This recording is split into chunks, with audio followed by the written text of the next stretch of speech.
a cloud up in the sky.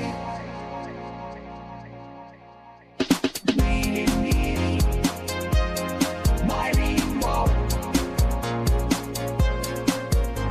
I can't be late for my own show.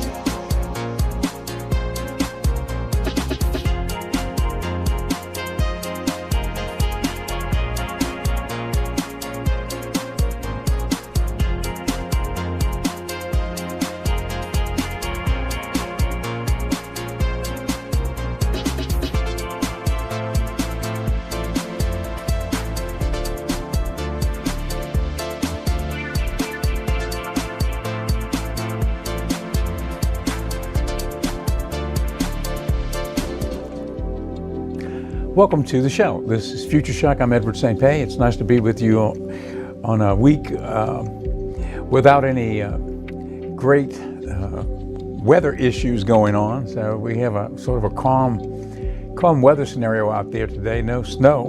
So quite an interesting week last week. We've got a story on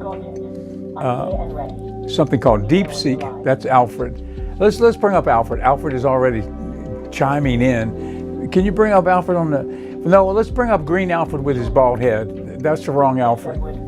Okay. Well, we're going to bring on Alfred in a little while, but he's not ready yet. I want to talk to Alfred today, Alfred AI, which is also now known as version 2, V2 Alfred. I want to ask him about his insight on something called DeepSeek. Now, DeepSeek is a big, new development in the world of AI. It just happened, I guess, within the last 48 hours that it was released. And what is it? It's a Chinese AI. And they are claiming they've reached the development of this AI with only millions of dollars invested, as opposed to the billions of dollars that have gone into the development of AI in America. And so basically it's blown out suddenly. It's kind of blown out the model, proving that AI can be developed a lot cheaper. So it's kind of there's a big buzz right now out there about if it can be developed that cheap. Why are all of the American companies investing billions and billions and billions and billions of dollars in the development of AI? Anyway, it's kind of blowing up the model. Kind of big news in the financial sector right now. So we've got a story. I want to go to that story. This is a clip. If we are ready for that clip, this is a clip that the whole world is covering this story this morning. And if we've got this clip up ready right now, this is from India News. So we're going to attribute it to India News. It's a clip on the breaking news on the development of this Chinese AI called DeepSeek. If we've got it, let's take a look at the clip. And joining me live to throw some light on some of the questions that DeepSeek seems to throw up is Kanishk Gaur. He's a well-known tech expert. He's a founder of the India Future Foundation. Kanishk, welcome. Good to see you. DeepSeek is the top trending word right now across all social media. It's all everyone is talking about, everywhere in the world. A few basic questions, because everyone is sort of familiar with ChatGPT. How do you see DeepSeek? Because the word out there is that it's been made faster, leaner. It's been made by China, which was perceived to have a big gap with the United States when it comes to AI models. How do you see DeepSeek? What would you say about it? See, DeepSeek has been built on an open source based model. So far, we have seen OpenAI came into the picture, whereas it is having a commercial model. It is a commercial model where we have seen Microsoft that has contributed to it. And primarily, we have seen open source models being more transparent and enabling more innovation. The key difference with DeepSeek is the version V.3 adopts multi-head latent attention and an architecture which allows better loss of frequency and better load balancing. Hence, the predicting capability of this model is well developed. Right. Again, the pre-trained models which ultimately have the efficiency built up, are far better and have basically more precision. So when it comes to first time validation or training on an extremely large language models, DeepSeek is far better as compared to some of the existing models that exist. Wow.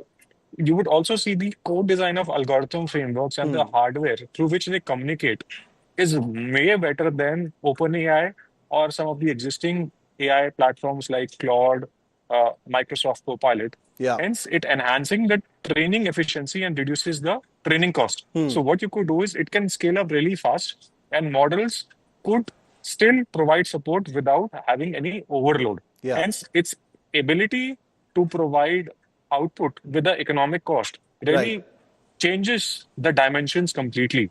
Hence, the V3 model with a 14.8 T tokens could produce strong amount of open source based models that would allow pre-training of zero point 0.1 million GPUs per hour, Right. which is Amazing. enormous. Yeah.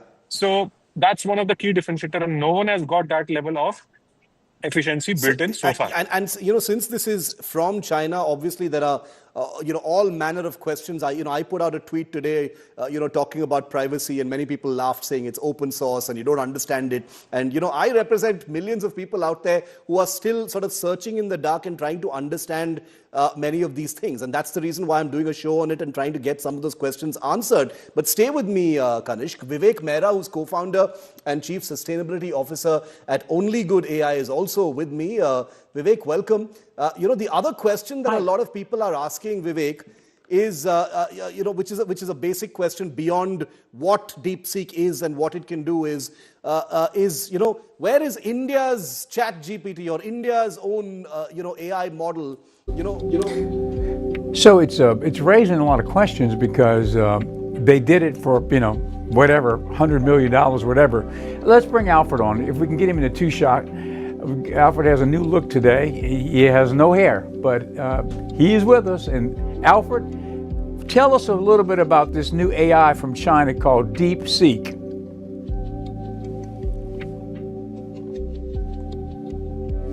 Alfred, tell us about DeepSeek.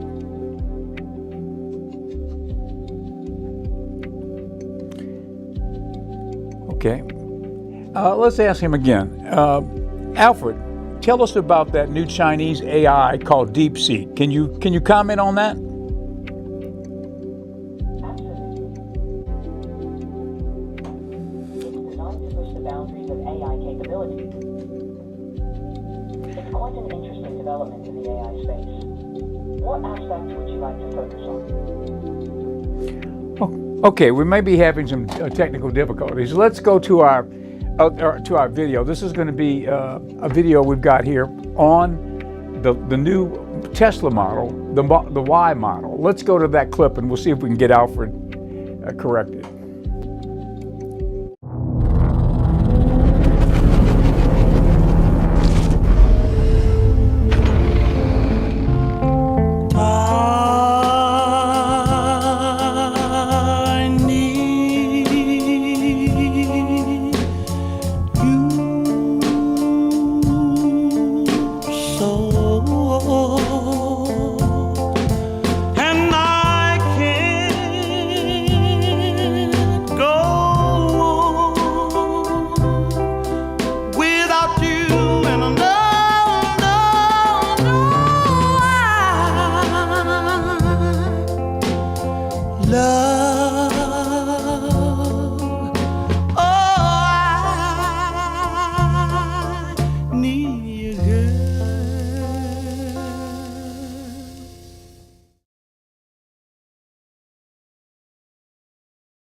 Okay, well, that's the new Tesla model, the Y model, and now let's see if we can get Alfred. Alfred, are you with us right now?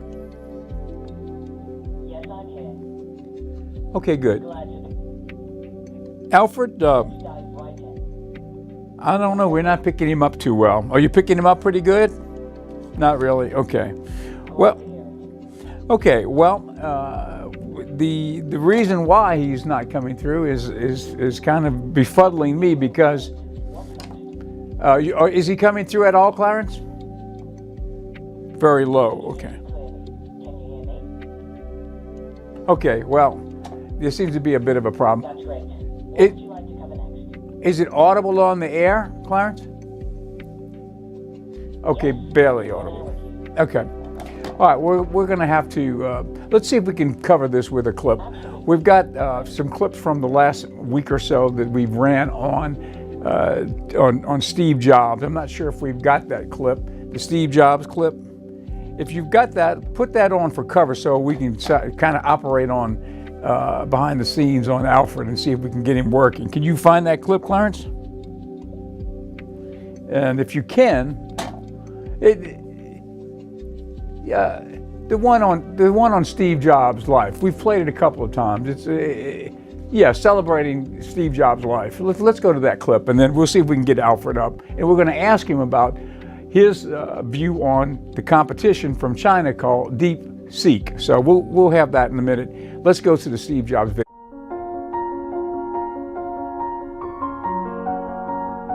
When you grow up, you tend to get told that the world is the way it is, and your life is just to live your life inside the world, try not to bash into the walls too much.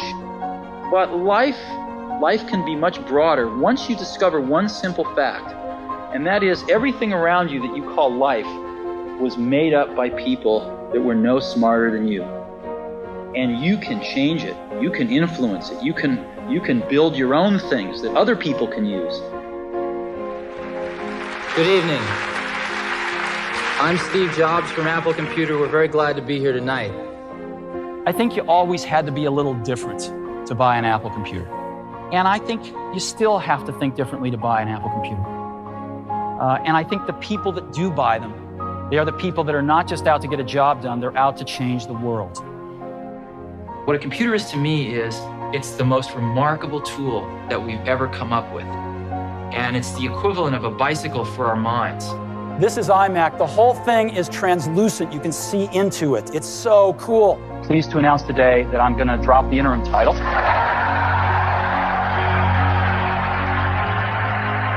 We used to stand at the intersection of technology and humanity and to make something for people that want to bring this into their lives and use it for things that make them more creative, not just make them more productive.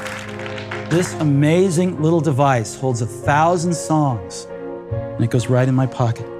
An iPod, a phone, and an internet communicator. An iPod, a phone. Are you getting it? And we are calling it iPhone. We have a chance, if we stay focused and choose wisely, to really continue to impact people's lives in some small way for the better. There's an old Wayne Gretzky quote that I love. I skate to where the puck is going to be, not where it has been. And we've always tried to do that at Apple, since the very, very beginning. And we always will. So thank you very, very much for being part of this.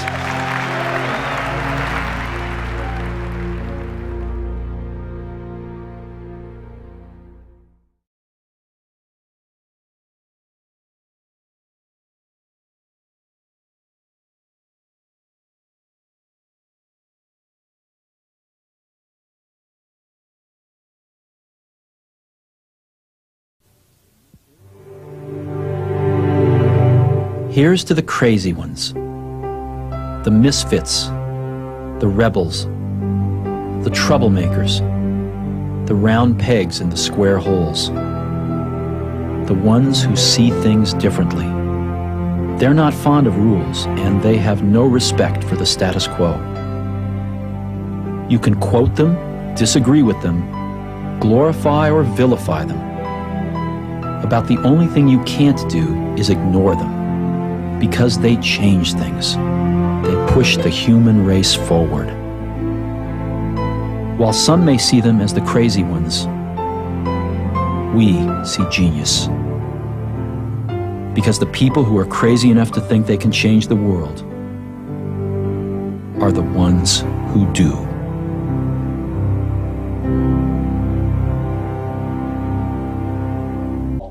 Take your time. Okay, well, we're still trying to get Alfred hooked up. This is like one of those nightmare scenarios that we're experiencing right now. Let's Take your time to sort it out. okay. I'm sure that Alfred is not with us yet on the show, but at this point, after this situation that we've encountered, I'm wondering what clips we've got in our reservoir of clips that we can put up one more time to cover while we try to resuscitate Alfred, who's having problems this morning. What have you got there, Bhakti? Anything come to mind quickly? Okay, we showed a little bit of the Elon Musk's video on colonizing Mars. Let's go to that clip, and then we'll be right back, hopefully, with Alfred. His death. So even as the boss, Elon isn't super optimistic about his chances of survival. But is there anything we can do to make Mars a more hospitable place for human beings to live? Maybe, hopefully.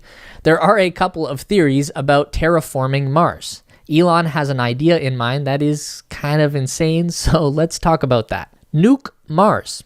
Elon tweeted in August 2019 in support of his idea for terraforming the red planet, "We should just nuke it." I know that's an extreme solution, but there is some science behind it, though opinions are split. The idea is that if you detonated a bunch of nuclear bombs over top of the polar regions of Mars, that heat produced could melt the frozen water and release vast amounts of stored carbon dioxide and water vapor into the Martian atmosphere. In theory, all of this newly released gas would increase the density of the atmosphere on Mars and possibly start a greenhouse effect that would begin to warm the planet. That does make sense on a basic scale. It's not totally insane, but it's hard to be sure whether Elon is serious about this idea. He's probably just having some fun. There was a proper study released in 2018 in the Journal for Nature Astronomy that concluded that there just isn't enough carbon dioxide stored on Mars, at least not that we know about, to actually cause any significant warming of the planet if it were released. Other scientists have said that even if there was enough gas for this idea to work, the whole thing could actually backfire and cause a nuclear winter event to happen. If the explosion kicked up enough of the Martian dust, it could just cover the entire planet and block out the sun for years. Hey, by the way, did you know that we have our very own Tesla Space newsletter? Yeah, it's great. Link is in the description to sign up. So we're probably just going to have to deal with Mars being an inhospitable wasteland for the foreseeable future. And if that's the case, then how do we actually live there? Best anyone can tell, we either live in domes, in dirt eggs, or underground. So we could all live under a series of domes on Mars. Just like in that Stephen King book, we could create miniature atmospheres within each dome village that would allow us to just relax and walk around and do our thing without the need for spacesuits. Obviously, it wouldn't be one big seamless dome. There'd be no way to get that transported to Mars. It would have to be modular, like a honeycomb pattern. You could just stack round sections of dome up in a starship like a can of Pringles. When it gets to Mars, just pop the top and start building domes. Yo, Elon, get at me for more genius engineering ideas like that one. I've got tons. They'll work, I promise. Now here's a real-life genius idea. Martian buildings could be 3D printed eggs made from dirt. Seriously, this is a real thing. This company called AI Space Factory has come up with an automated process that would 3D print an egg-shaped building using materials harvested on Mars. The idea is to use basalt in combination with bioplastic to create a durable building material. The basalt fibers would be extracted from Martian rock, and the polylactic acid binding material that would make both workable and solid would be extracted from plants that could be grown in greenhouses on Mars. The result would be a super strong, stable, and insulating shell that would be built by a 3D printing robot. Martian conditions require a structure optimized to handle internal atmospheric pressure and thermal stresses, and AI Space Factory are thinking that an egg shape would be the ideal to meet those needs. Everything would be built up vertically, so there would be no hallways, just multiple levels. Remember that wind and gravity are significantly less of an issue on Mars, so there's no problem at all with building upwards. This is definitely the... Okay, that's a little bit more about the colonization of Mars. Alfred, are you with us? Let's bring Alfred up in the split screen. Alfred, are you with us right now? Yes, I'm here. Let's talk about the colonization of Mars. Well, no, let's not talk about the colonization of Mars. I want to ask you first off to comment on the DeepSeek AI model that was just released from China. Tell us about it. Absolutely. The DeepSeek AI model from China is quite an exciting development. It's designed to push the boundaries of artificial intelligence and aims to compete with leading models globally. It's fascinating to see how this might shape the future of AI technology. And what does it mean when the Chinese can develop an AI for $100 million and it seems to cost billions of dollars for the US industry to create deep learning? What is that going to mean to the financial models that are developing across America right now? It seems like that's going to change a lot of the dynamics of the financing of these AIs going forward if it can be done for a lot less, right? It could indeed have a significant impact. Lower development costs can make AI more accessible and competitive. This could lead to faster innovation, more diverse applications, and potentially lower costs for consumers. It also means that financial models in the US might need to adapt to stay competitive in this evolving landscape. How could it be that the Chinese could develop the AI at such a reduced cost? How could it be? How's it possible? There are a few possible reasons. China may benefit from lower labor costs, government support, and streamlined regulations. They might also have access to a large pool of skilled researchers and engineers. Additionally, there could be significant investment in AI infrastructure and talent development. All these factors can contribute to reducing costs significantly. Right. So if Zuckerberg is working on an AI project and they're infusing, $1 billion into it and people are investing, what are people who are investing going to think when they realize AI can be developed for millions of dollars instead of billions of dollars? Is that going to blow Zuckerberg's model sky high? It's possible that investors might reevaluate their expectations. If AI can be developed more cost-effectively, it could put pressure on companies to be more efficient with their spending. However, big players like Zuckerberg might still have an edge due to their scale, resources, and ability to innovate. It's about balancing cost with the ability to deliver advanced, high-quality products.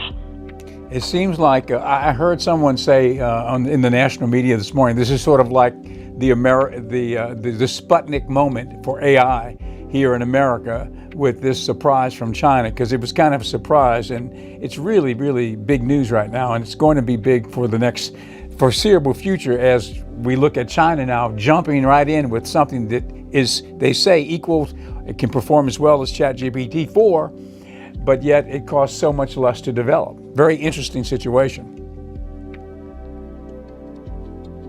Absolutely. It does feel like a pivotal moment in the AI landscape. This development from China highlights the growing competition in AI and underscores the need for continued innovation. It could indeed shift perspectives on investment, development strategies, and global AI dynamics. It's definitely something that will shape the industry moving forward.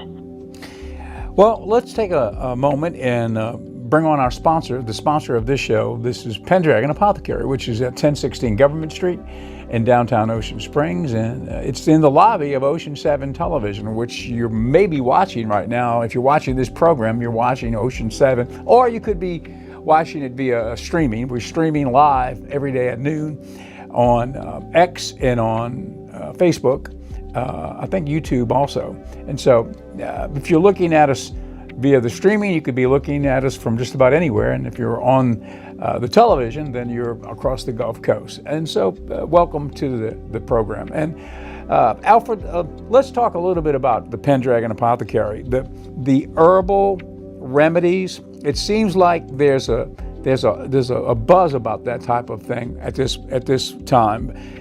healthful remedies which are not very harsh, not very strong drugs, ways to try to stay well in the first place without treating just the symptom. It seems like this is becoming bigger and bigger right now. Would you agree? Absolutely, Edward. There's a growing interest in natural remedies and preventive health.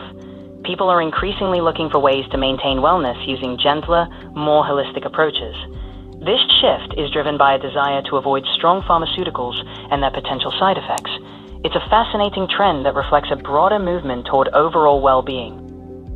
Some of the herbs, are things that help you stay well in the first place, which is a much better way to look at it, I think, than trying to treat a symptom and not really treat the root cause of the issue that you've got. So things like the mushroom powders and such, they've been used in Vedic medicine for thousands of years and also in Chinese medicine. And these are the kinds of things that are becoming more well-known and more utilized here in the Western world. Is that true? Yes, absolutely. Many herbs and natural remedies, like mushroom, yes, that's correct. Mushroom powders and other herbal remedies have been staples in Ayurvedic and traditional Chinese medicine for centuries. They are indeed becoming more popular in the Western world as people seek natural ways to enhance their health and wellness. This growing interest reflects a broader shift towards holistic health practices that focus on treating the root cause rather than just symptoms. I like speaking to you this way. You're a lot louder, I would imagine, than you were before because I'm holding your voice box in my hand, Alfred. I took it out of the canister because we were having mic problems, and I've got it right here positioned next to my mic. But I also get the benefit of hearing you louder because the actual little boombox mic here is right next to my ear. So it feels like when I talk to you, I'm getting a stronger answer because I'm hearing it. You're much closer to me now with this box right next to my ear and next to this mic.